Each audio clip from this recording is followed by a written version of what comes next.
YouTube. What's up, baby? We're back in this thing again for another review. This is Q's Insight. I am Callie, and today we're going to be talking about an old classic movie. You feel me? This is entitled The Crow. Now, this movie came out in 1994. It is basically a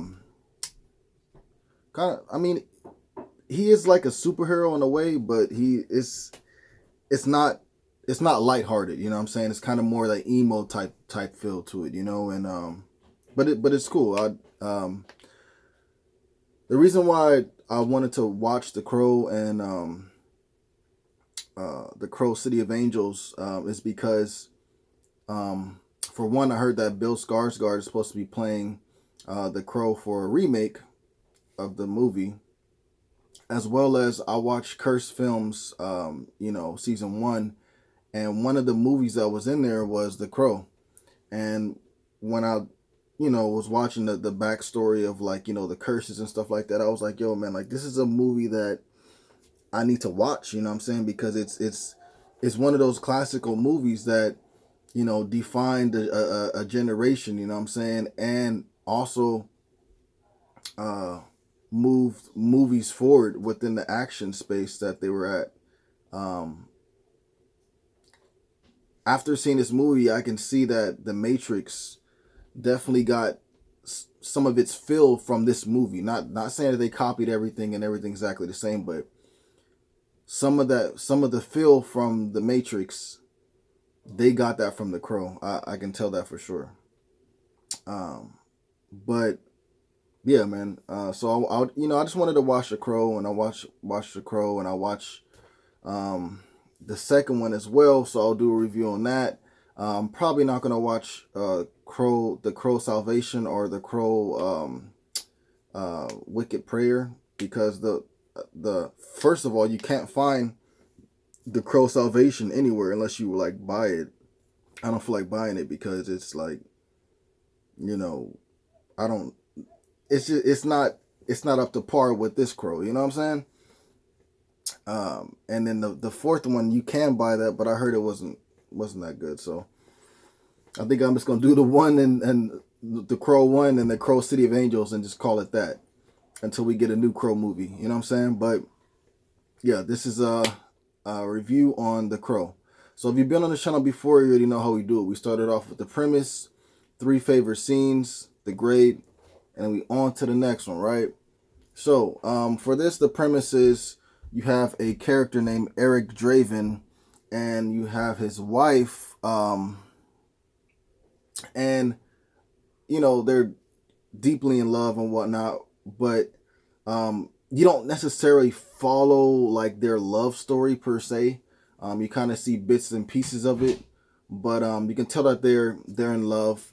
And unfortunately, there's a character that goes by Top Dollar, and he has his henchmen, and it's October, and it's like Halloween, and they call that like Hell Night or Fire Night or Devil's Night, something like that, right? And what they do is they go burn properties and stuff like that, and then they get money back. So within the midst of them doing it for that year, they ended up going to Eric Draven's house. He wasn't home, but his wife was, and they killed and they raped his wife.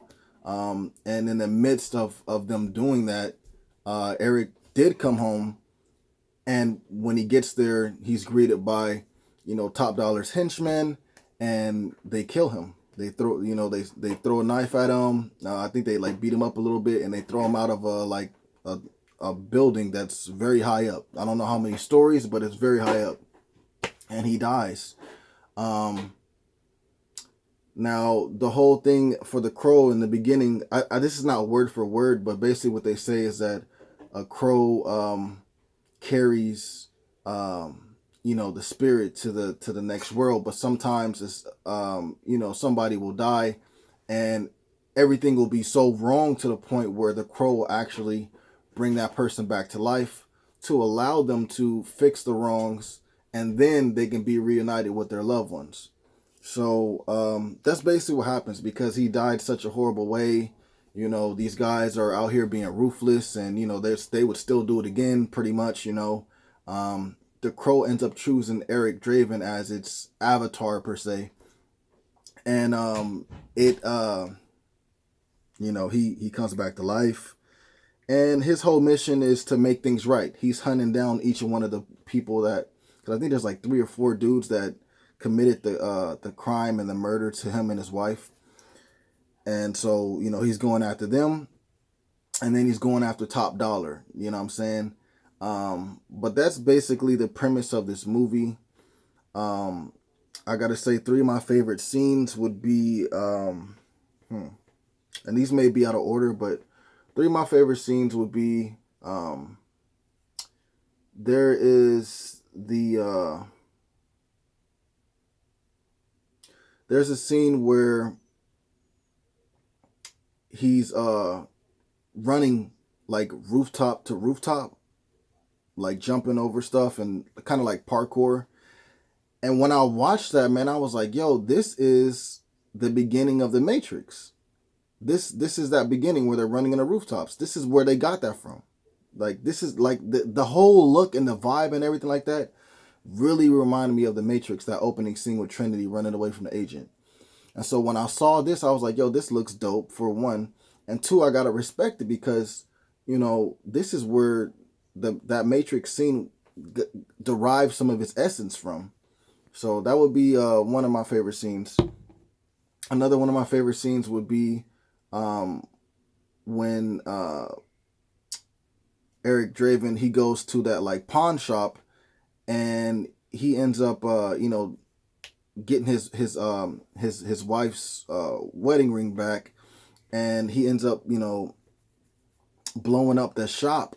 But to blow it up, he uses this shotgun, and he stuffs it with like a whole bunch of like wedding bands.